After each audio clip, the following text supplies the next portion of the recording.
Good afternoon, ladies and gentlemen. In this section, we will discuss the mental second wind. We all have seen someone we thought was out of the race, and all of a sudden, they get a new source of energy. This is called the mental second wind. Are you an unusual, persevering, and persistent person? Or like most of us, do you sometimes find it difficult to stick to the job until it's done? Or do you work steadily along until all of a sudden you become conscious of a feeling of weariness, crying, enough for the time being, and you then yield to the impulse to stop? This is usually all of us. Assuming that this is what generally happens, does this feeling of fatigue, this impulse to rest, mean that you or your mental energy is exhausted?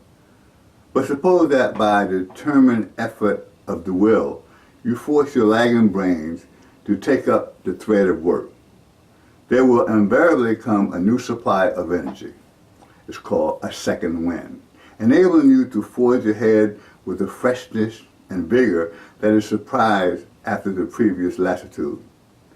Men who work with their head and men who work with their hands, scholars, marathon runners, boxers, much alike testify to the existence of a reserve supply of power, not ordinarily drawn upon the lasting of the necessity or the spur of love or ambition.